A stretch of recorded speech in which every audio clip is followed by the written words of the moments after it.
127 days of war with no end in sight. A ferocious house-to-house fight is ongoing in eastern Ukraine, with Russian forces claiming to have taken the salt mining town of Soledar. As the bloody battles continue, infighting has broken out within the Russian military. Yevgeny Prigozhin, millionaire and owner of his own private military force known as Wagner, has been harshly criticizing the defense ministry, accusing it of trying to steal Wagner's victory. Amid the public attacks, the Kremlin removed Russia's top commander in Ukraine, giving the job to one of the architects of the invasion, Valery Gerozimov. As the war nears the one-year mark, both armies desperately want gains, which means bigger bloodbaths are to come.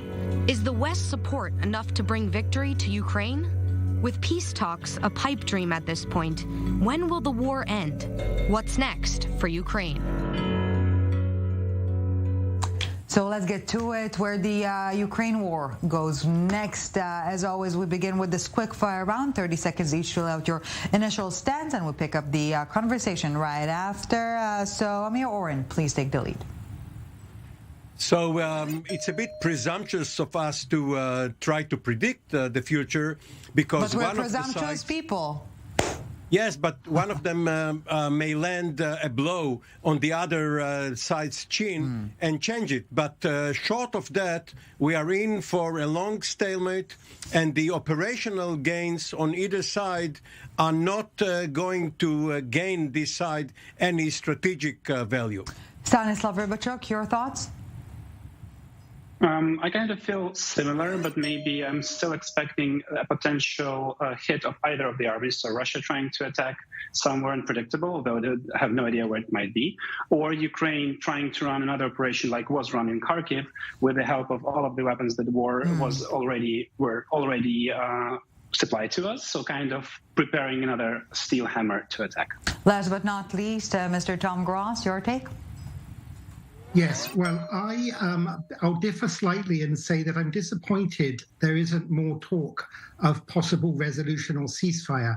That's not because I think that Russia should gain anything, but it's because this war's only in its first year, and it could get much, much worse, as horrible as it's been. If one thinks in World War II, just in a couple of nights, I think 25,000 people were killed in Dresden, I think 180,000 injured and 37,000 killed in Hamburg.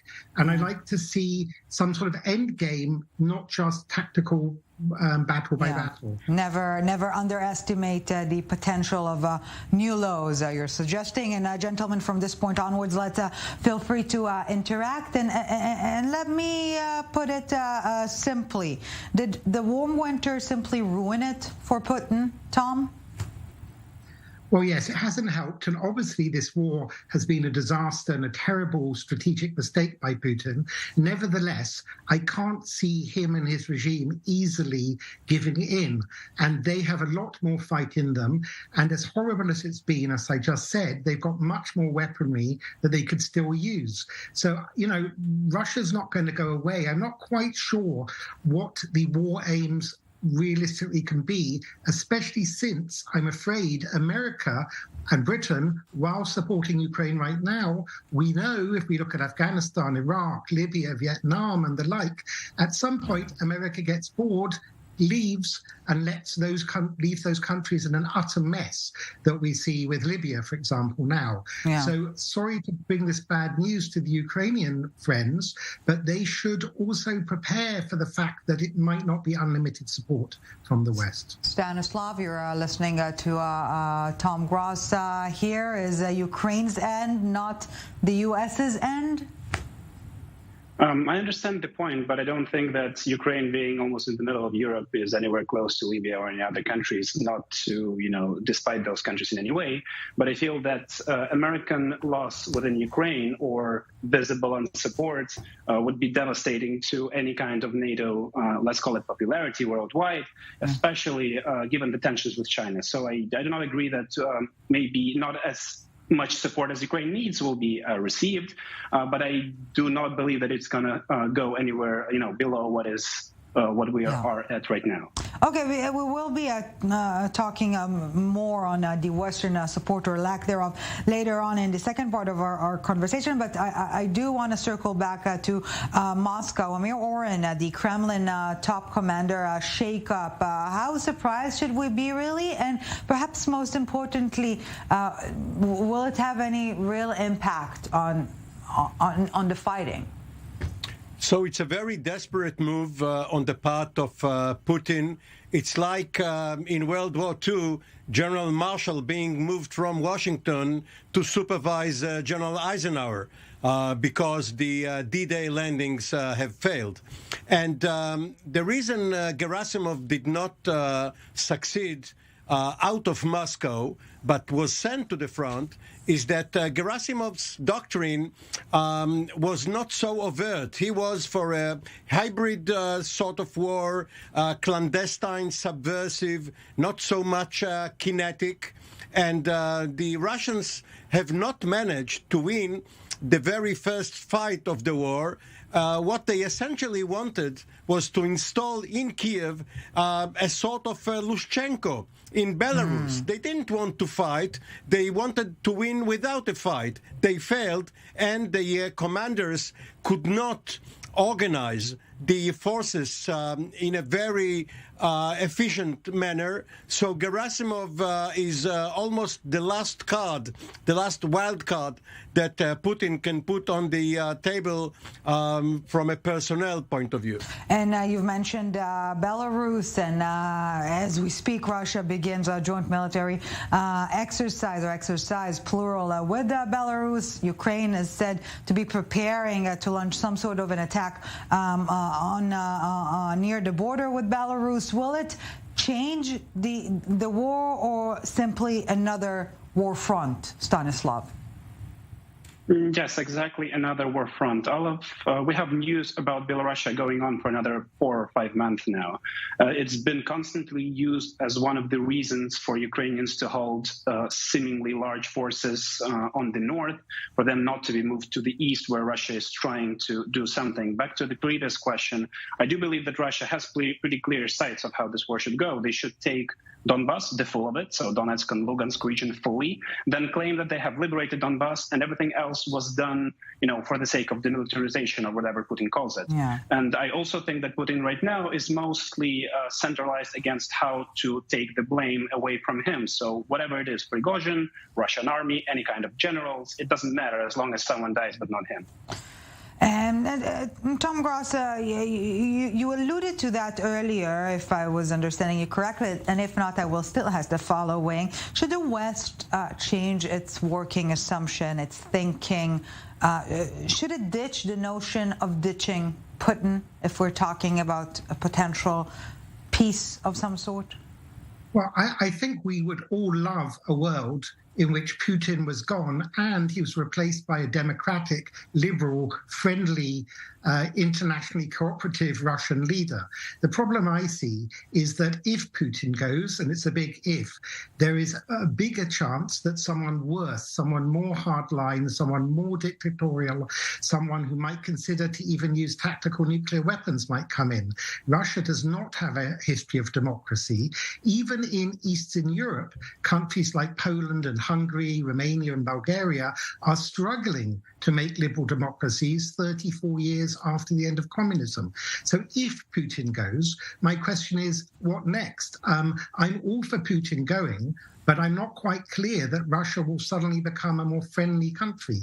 And unfortunately, it's a massive country. It has the world's biggest arsenal of nuclear weapons, about 6,000. We don't want someone worse than Putin, but we also don't want Russia to break up and be ungovernable like Libya is today. Remember, Britain and France essentially helped break Libya, and until today, Libya is chaotic.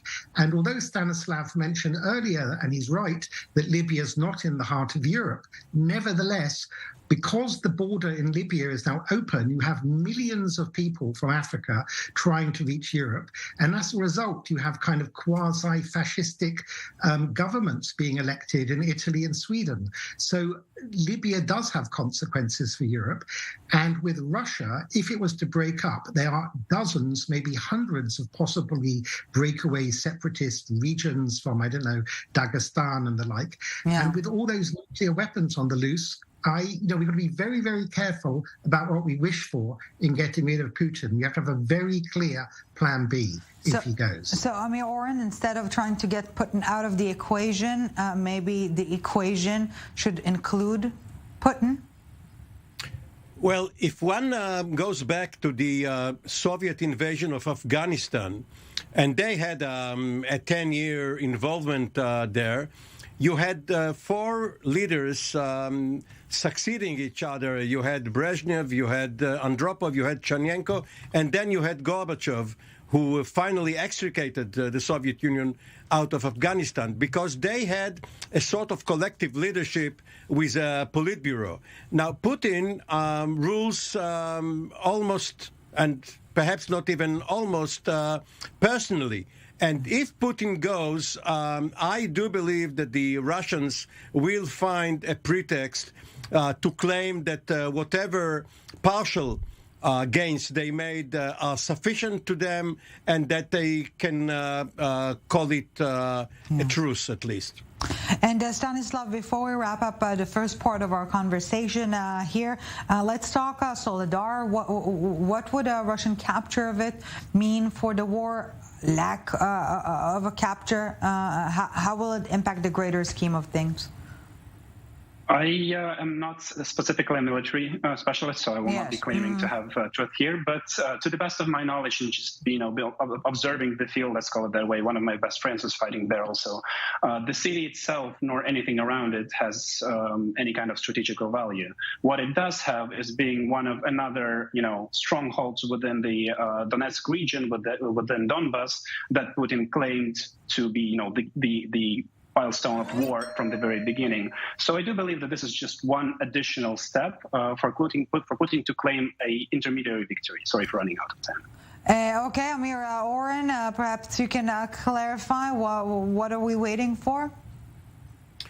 So we are waiting for a sort of a Kissinger who will come up with a formula clever enough to satisfy both Putin and Zelensky, who could declare that the sacrifice was worthwhile, or else what we could have is a sort of what happened with the Israeli Defense Forces versus the Egyptian army in the 1973 war, when the Third Army was encircled or was about to be destroyed. If one of the sides manages such a ploy, the other one will have to agree to any terms for a ceasefire. Okay, and we'll dive in further into that right after the break. Tom Gross, Stanislav Rybachuk, and Amir Oren, you're staying with us. A short break, and we're back with our summit, so do not go anywhere.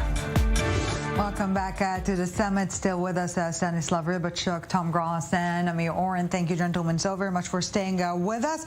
And before we dive back into our conversation, the Challenger followed the Patriot. After air comes land. Let's take a listen to the NATO chief talking about military aid. The aim is, of course, to ensure that we can continue and also strengthen our support to Ukraine, because we have seen that Russia has suffered big losses in Ukraine due to the brave Ukrainian soldiers and the professionalism and the dedication of the Ukrainian armed forces. But we should not underestimate Russia. They are mobilizing more troops. They are working hard to acquire more equipment, more ammunition, and they have shown a willingness to actually suffer but to continue the war. And there is no indication that President Putin has changed the overall aim of his brutal war against Ukraine. So we need to be prepared for the long haul.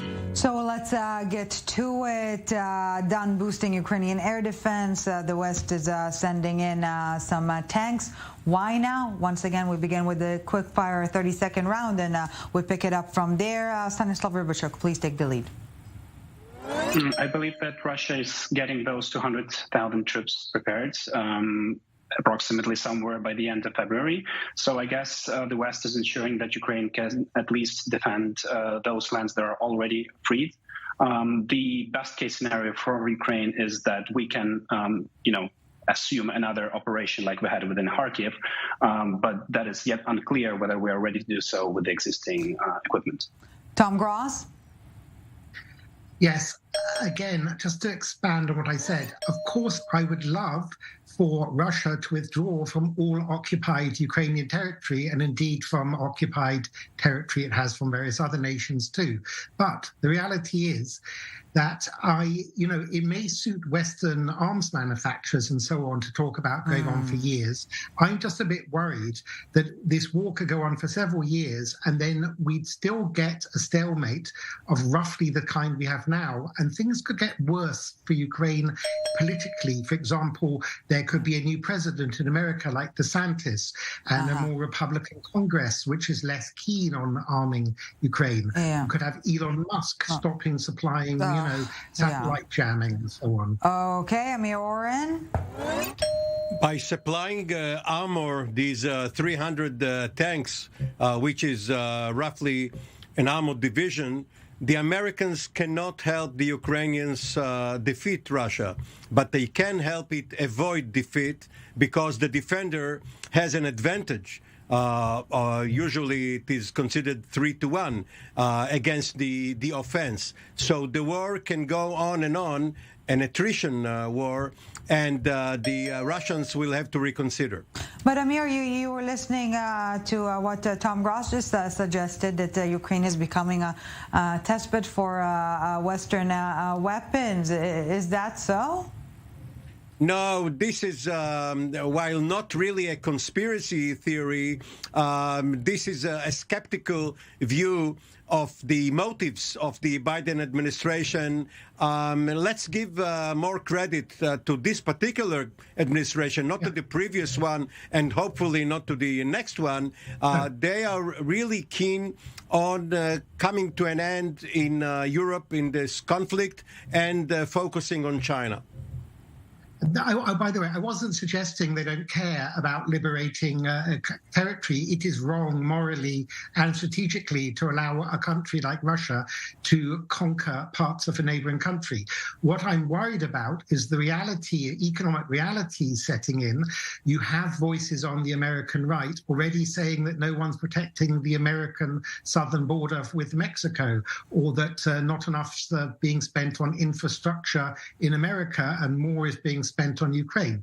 I'm just saying there may be increasing voices like this, and there may not be an open-ended support for Ukraine, and Ukraine may strategically be in a rather good position now, having had some battlefield victories, to maybe try and negotiate from a position of strength. Maybe, I don't know, Putin, who's had a disastrous war, may also wish to have an opt-out at this point. And my cynicism is that there's certain people in Washington that want to bleed Russia as much as possible, and they're quite content with this war going on, with Ukrainians doing the fighting for them. They don't know Americans have to die. And I am worried that Ukrainians in the end won't get much of a better deal than they might get if they negotiate now, only that there'll be hundreds of thousands more dead and injured and refugees by the time we get there after several years. Stanislav Rybachuk, I'm always perplexed whether it's cashing in or cashing out. I'm not a poker player, but is Tom Gross right? Maybe this is a time to end it from Kyiv's standpoint? I was trying my best not to interrupt because, of course, it makes sense. Yeah, I understand the point, but living in Ukraine, you would understand that it's impossible for the Ukrainian people right now. So if Zelensky even wanted to do so, and I'm quite sure he doesn't, there would be a riot or whatever you call it, Maidan, claiming that we are to continue because the number of casualties taken by Ukraine, be it in infrastructure, civilian population, every human being here has at least one friend or family who has suffered or died during this war. So as of now, any kind of ceasefire just because someone is tired or the West is not ready to, supply further, even though it does make sense, whatever you're saying. But it does make sense from the Capitol Hill, as you said. Within Ukraine, we would be rather looking for another opportunity. This is my, position, not specifically as a Ukrainian, but just seeing within Kiev, within the central regions and within the western regions, how people are thinking of the war. And just one sentence with President Putin, I do not believe that he can attain not winning in Ukraine, because his whole career was building another Russian empire, which is impossible without Ukraine as a mythical center, because of Kiev as the motherland of all of the Russian cities, as you know. So I guess those two diagonally different entities do not coincide in any way unless we find a new solution, which I just do not see right now. So what is, or is there any peacemaking formula here, perhaps changing, as Stanislav is saying, Russia really needs to win, Ukraine cannot afford to lose, maybe changing the definitions of what would qualify as a win or loss, Amir? Yes, that's exactly it. Defining war aims, and therefore whether any party has achieved this war aim, or in more popular terms, victory. Yes, this is the crux of the matter, and it can be achieved if the Russians are now going to portray whatever the agreement will be, however the war will end, as putting an end to the threat from the West. If Ukraine becomes a buffer state between NATO and Russia, it may be enough for them. If, on the other hand, for Ukraine, the end of the Russian threat from the East is achieved somehow, then that may barely justify the sacrifices, which are huge, both military and civilian. And Tom Gross, I do want to circle back for a sec to the issue of Western military aid. In the little time we have left, why is Germany so hesitant to chime in? Can it put a spoke in NATO's wheels? Well, yeah, obviously, from Ukraine's point of view, it would be much better if Germany and France and others were as keen as the United States and the United Kingdom are. I don't know enough about internal German political reasons, but I can speculate that in the post-war era, Germany, for obvious historical reasons, is very reluctant to be involved militarily, even in supplying weapons. And there's that sense of post-Nazi pacifism that runs through Germany. With France, I believe they have historic connections and ties with Russia going back centuries. And it's maybe also, they're also more worried. They're closer to Russia, whereas it's easy for America and Britain to be a little bit gung-ho. They have a distance from Russia. But again, I'm not an expert on Germany. That's just speculation by me. Yes, and we will But Ellie, it's not a matter of policy as much as very, very small stocks that they have. The armies have depleted their war stocks, and they are going to be left with next to nothing. Well, we'll be waiting for the winter stalemate to end.